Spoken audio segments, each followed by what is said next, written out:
à près de 5000 mètres d'altitude dans les Andes péruviennes.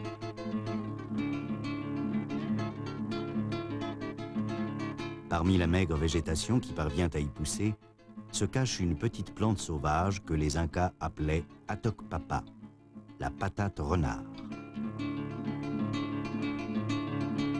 Au bout de ses racines, des tubercules à peine plus gros qu'un pois chiche.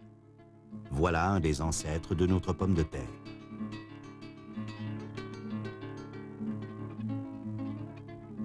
Alors qu'en Suisse, l'abondance de pommes de terre nous permet de nous rassasier chaque jour de rösti, de frites ou de chips, dans sa patrie péruvienne, comme dans d'autres pays en voie de développement, la pomme de terre est plutôt rare. Pour cultiver leur lopin de terre, les paysans péruviens se servent souvent encore des mêmes outils rudimentaires que leurs ancêtres, les Incas, il y a 500 ans. Au Pérou, seuls 3% du sol sont cultivables. En Suisse, malgré les nombreuses montagnes, la surface agricole représente tout de même 15% du territoire, donc 5 fois plus. Ce champ d'une communauté agricole est déjà assez grand pour la région. Grâce au temps clément de cette année, la récolte est bonne. Une bonne raison de remercier la terre.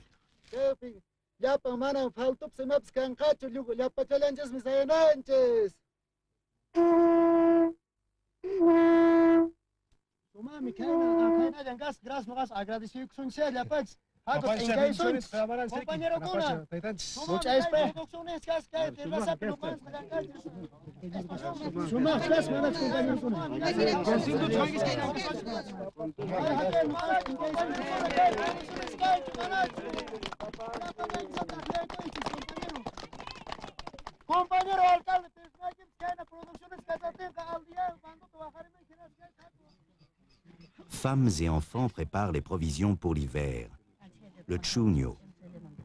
On extrait le jus de la pomme de terre pour la conserver.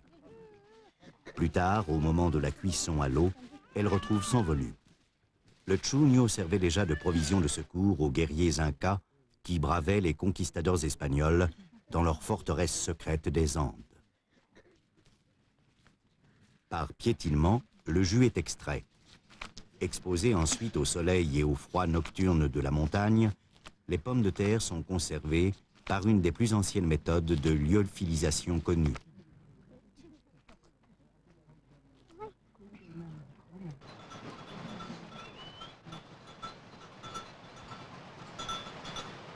Les lamas, bêtes de somme des Andes, transportent vers les villages et les marchés les pommes de terre excédant les besoins des paysans et de leurs familles. Sur ces sentiers escarpés, chaque animal transporte des charges allant jusqu'à 20 kilos. C'est ainsi qu'autrefois, au XVIe siècle, les premières pommes de terre atteignirent les côtes péruviennes pour être embarquées sur des bateaux espagnols à destination de l'Europe.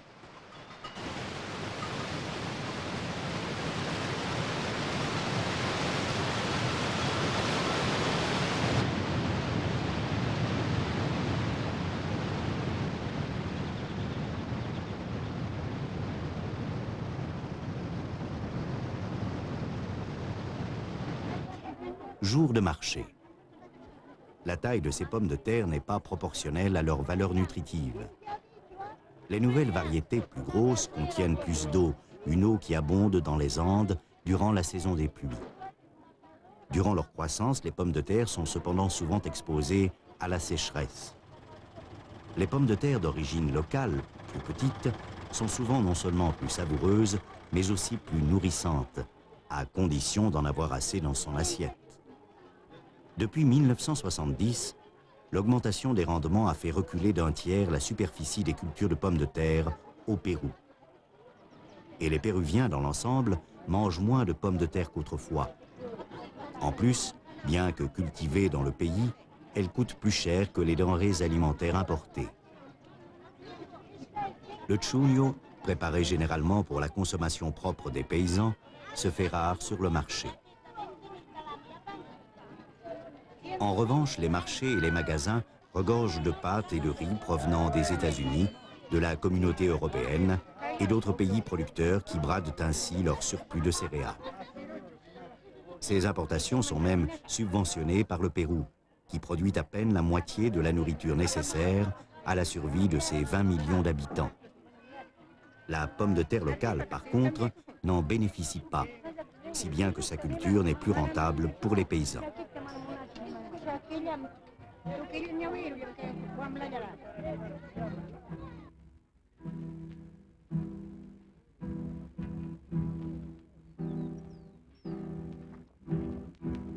Ceux qui en souffrent le plus sont les enfants des quartiers pauvres, qui ne cessent de s'étendre autour des villes du Pérou, dans lesquelles plus de la moitié de la population du pays lutte pour sa survie.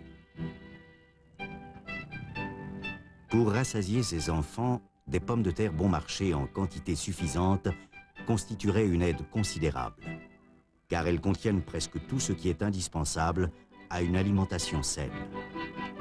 Actuellement, ils n'en reçoivent que 150 grammes par personne et par jour.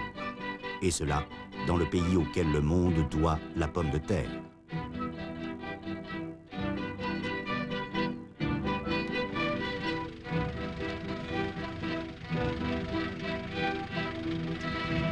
Récolte de pommes de terre en Suisse.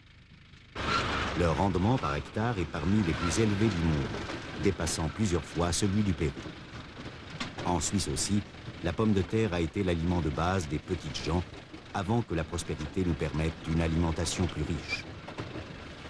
Lorsqu'au siècle passé, le mildiou de la pomme de terre décima les récoltes, l'Europe et même la Suisse furent frappés par la famine. Rien qu'en Irlande, 1 million d'êtres humains sont morts de faim et beaucoup d'autres ont dû émigrer outre-mer.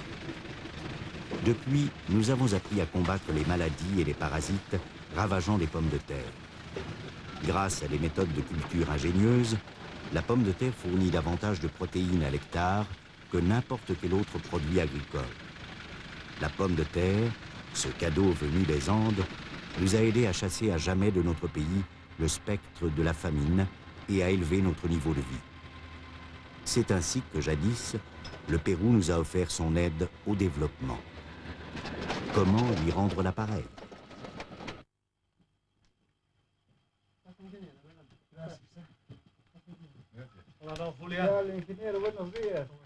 Deux spécialistes en matière de développement, un ethnologue et un agronome suisse, rendent visite à une famille de paysans péruviens dans les montagnes. Ils travaillent à un projet cofinancé de la Suisse par l'intermédiaire de la DDA, la Direction de la coopération au développement et de l'aide humanitaire. Leur rôle consiste à évaluer les besoins réels de ces gens. Comment pourrait-on contribuer à améliorer leur situation? Le repas est prêt. Chuño. Il est rare qu'il soit accompagné d'une tranche de viande de lama séchée. Comme il s'agit d'un aliment de base, il est essentiel de connaître les goûts et les habitudes alimentaires du pays. Complètement germé. Apparemment à cause d'un stockage long et inadéquat. Que fait-on ici des pommes de terre entre la récolte et la consommation? Quelles sont les variétés cultivées et comment les paysans se procurent-ils les semences? Tant de questions à résoudre avant de déterminer les améliorations nécessaires, réalisables et souhaitées par les gens. Dans les champs, il s'agit d'étudier la fertilité du sol, les conditions climatiques, les maladies des plantes, les parasites et les autres problèmes auxquels les paysans sont confrontés. Pour vraiment aider les autres, il est indispensable de tenir compte de leurs expériences. On admet aujourd'hui que seuls peuvent réussir à long terme les projets de développement bien adaptés au pays et à la population. C'est sur la base des informations rapportées par les deux éclaireurs que se fera en Suisse le choix de tel ou tel projet. Pachamama, la déesse Inca qui donne ou refuse les fruits de la terre, garde l'entrée du CIP, le Centre international de la pomme de terre de Lima. Kenneth Brown, vice-directeur, dirige les programmes auxquels la Suisse participe. We've had very good Nous avons toujours coopéré très étroitement avec les programmes nationaux, notamment au Népal, ici au Pérou, en Bolivie et au Bhoutan. La Suisse participe activement aux projets réalisés dans ces pays. Le programme que nous avons initié au Népal est maintenant géré par une équipe de spécialistes népalo-suisses.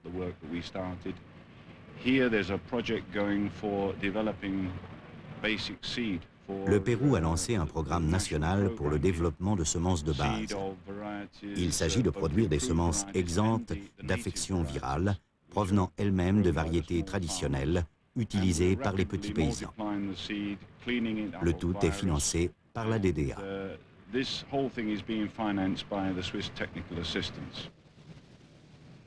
OCIP, abréviation donnée au Pérou à cette institution à but non lucratif, des scientifiques venus de tous les coins du monde, dont certains de la Suisse, sont à pied d'œuvre pour étudier les procédés permettant d'améliorer à long terme le rendement quantitatif et qualitatif de la pomme de terre dans le monde entier, surtout dans les pays en voie de développement.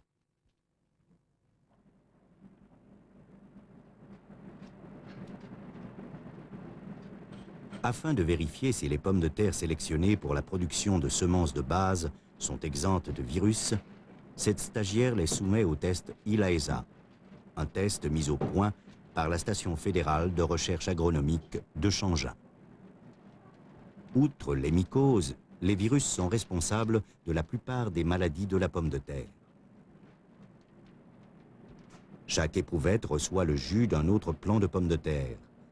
On y ajoute un anticorps qui colore le jus des plantules contaminées. Celles-ci sont alors écartées de la sélection. Cet autre test, quelque peu laborieux, consiste à greffer la pousse d'un sous-arbrisseau de pommes de terre sur une plante indicatrice. Il s'agit en l'occurrence d'un plant de tabac sur lequel les virus se déclarent beaucoup plus rapidement que sur les plants de pommes de terre. Dans cet autre laboratoire, on est en train d'élaborer un antidote naturel à partir de chenilles de mite à pommes de terre contaminées par un virus. Cet antidote permettra de limiter la plaie que constitue, pour les cultures, la mite à pommes de terre.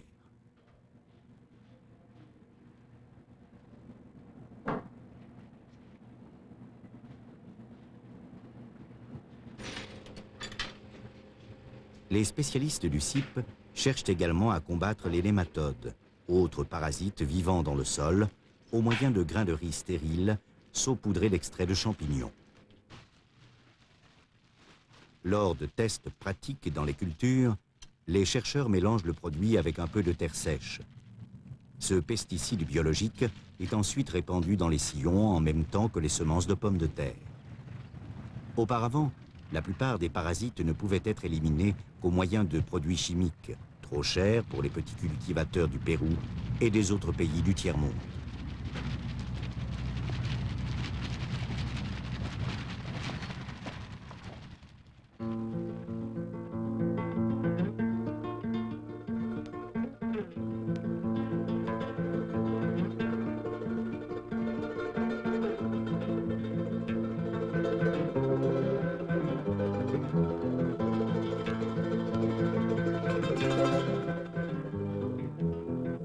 La floraison. Les champs de pommes de terre du Pérou éclatent de couleurs. Nous voici à Huancayo, où le CIP conserve toutes les espèces et variétés de pommes de terre répertoriées à ce jour dans le monde. 150 sortes de pommes de terre sauvages sont aujourd'hui connues. Quelques 1000 autres variétés, issues de croisements, sont utilisées pour la culture, dont 400 au Pérou. La reforma agraria en el Perú es la lucha de mucha gente y por mucho tiempo. Pero cuando se avanzó, llegamos un día en que... Un séminaire réunissant des spécialistes de la pomme de terre venant de pays latino-américains. Ils se retrouvent ici pour approfondir leurs connaissances et recueillir des suggestions pour leurs programmes nationaux et régionaux. La Suisse soutient bon nombre de ces programmes en Amérique latine, ainsi qu'en Asie et en Afrique.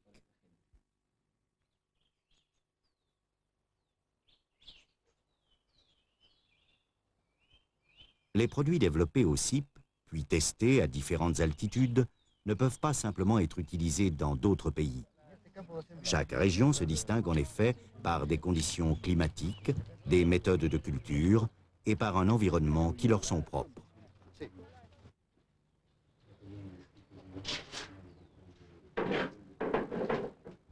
Il s'impose donc partout d'adapter le produit CIP afin qu'il corresponde le plus exactement possible aux exigences locales.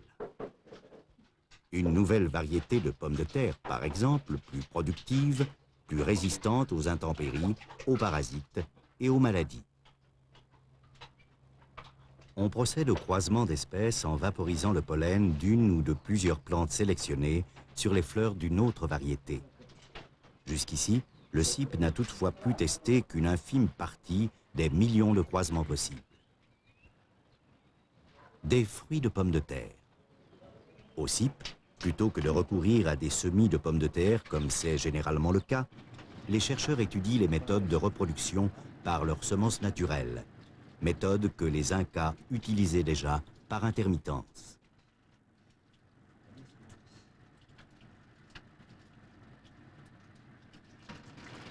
L'avantage de la reproduction par semences naturelles est que le semis serait totalement exempt de germes de maladies.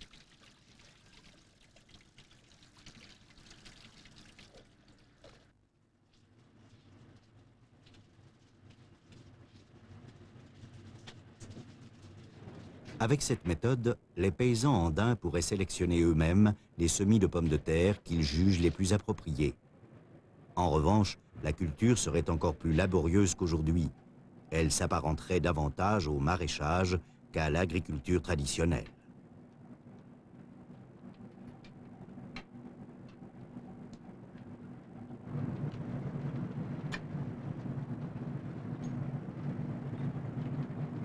Les plantules de pommes de terre qui grandissent dans cette serre font l'objet d'autres expériences de reproduction.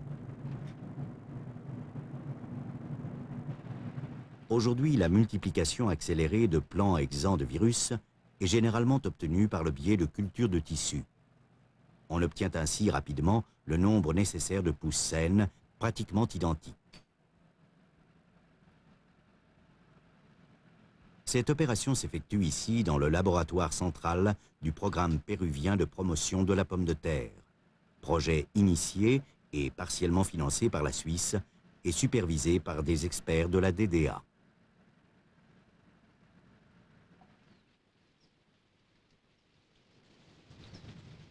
Cusco, ancienne capitale de l'Empire des Incas, située à 3500 mètres au-dessus du niveau de la mer. À l'Université agricole de Cusco, la recherche sur la pomme de terre et l'amélioration des méthodes de culture jouent également un rôle prédominant. Une nouvelle cargaison de pousses saines vient d'arriver de Lima. Les jeunes plantules fraîchement sorties de la couveuse sont maintenant mises en terre dans une serre. C'est là qu'elles vont développer leurs premières et frêles racines. En altitude, les risques de contamination virale sont beaucoup moins élevés qu'en plaine. Voilà pourquoi, au Pérou, comme dans de nombreux autres pays, les semis de pommes de terre sont produits dans les régions de montagne.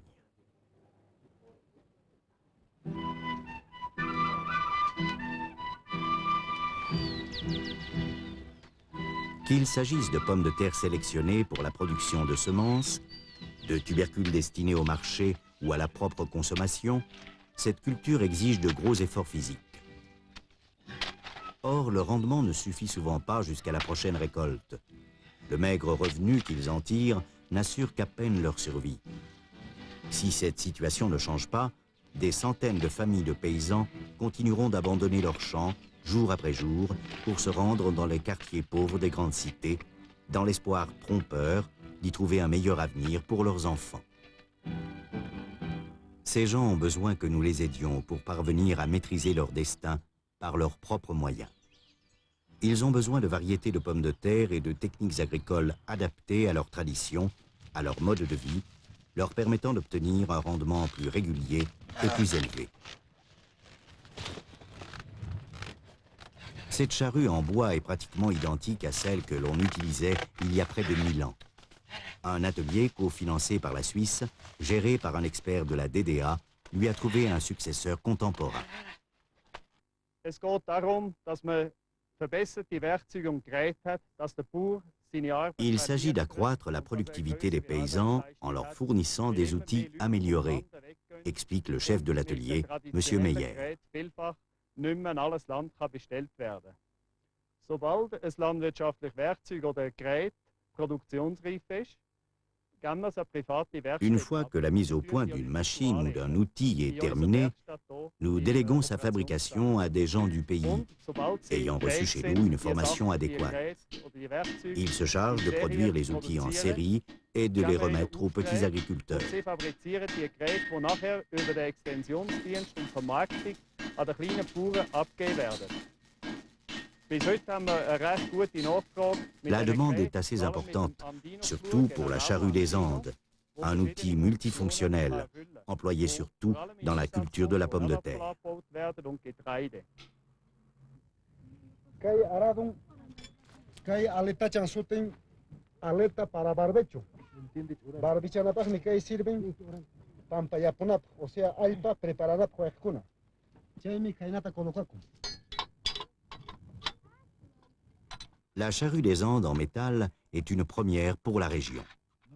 Aux paysans, d'abord sceptiques vis-à-vis de toute nouveauté, on explique le fonctionnement et les avantages du nouvel outil en quechua, le dialecte de leurs ancêtres, les Incas. La coopération au développement implique toujours une collaboration directe avec les hommes et les femmes qui en bénéficient.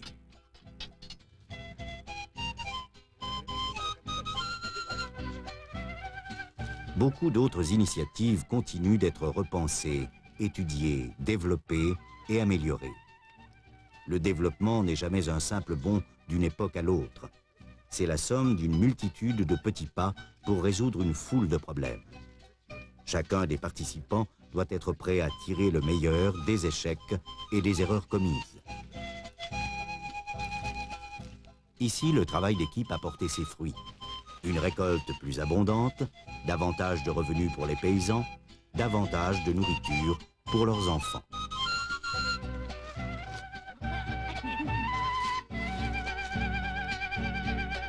Même si la récolte est bonne, la partie n'est pas encore gagnée.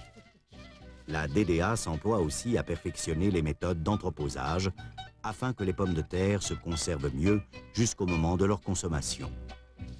Esta madre que ha sido almacenada con estos brotes vigorosos, como se ve acá, Ce tubercule destiné à la production de semences, nous le prouve, nous confie la señora Ada, une paysanne de la région. Un almacenamiento de este tubérculo en luz difusa. Il est important d'avoir appris que le stockage en lumière diffuse permet d'augmenter notre production d'année en année. Aquí tenemos el almacén para almacenar más o menos 12 toneladas de semilla, de lo cual un almacén con luz difusa. Depuis août dernier, nous conservons ici 2 tonnes de tubercules destinés à la production de semences. Cela équivaut à un rendement de 20 à 25 tonnes à l'hectare. Un résultat que tout d'abord, nous n'avons jamais réussi à atteindre.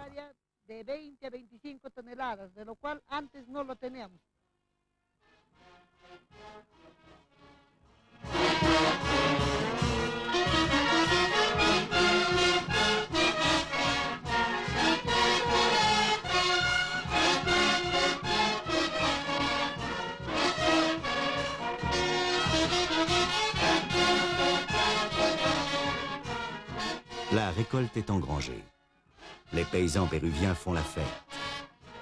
Malgré sa pauvreté, ce peuple rayonne de chaleur et de joie de vivre. À nous d'en tirer la leçon.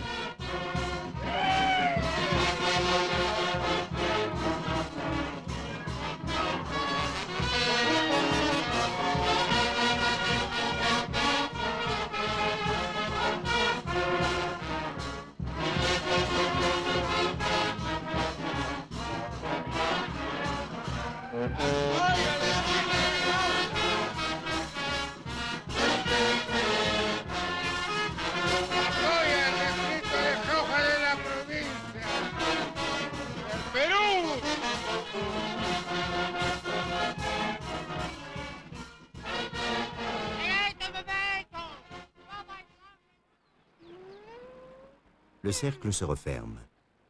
L'agronome et l'ethnologue de la DDA retournent à la ferme où tout a commencé. Les nouvelles variétés et les méthodes de culture développées en commun ont-elles fait leurs preuves? Pour le repas commun, on sert à nouveau du chugno. C'est quasiment tout ce qu'il y a. Mais il y a assez de chugno jusqu'à la prochaine récolte, suffisamment pour ne pas souffrir de la faim. Suffisamment aussi pour vendre une partie des pommes de terre au marché, ce qui permettra de faire les achats les plus nécessaires. Il y aura également un peu plus de pommes de terre bon marché pour ceux qui vivent dans la misère, aux abords des grandes villes du Pérou.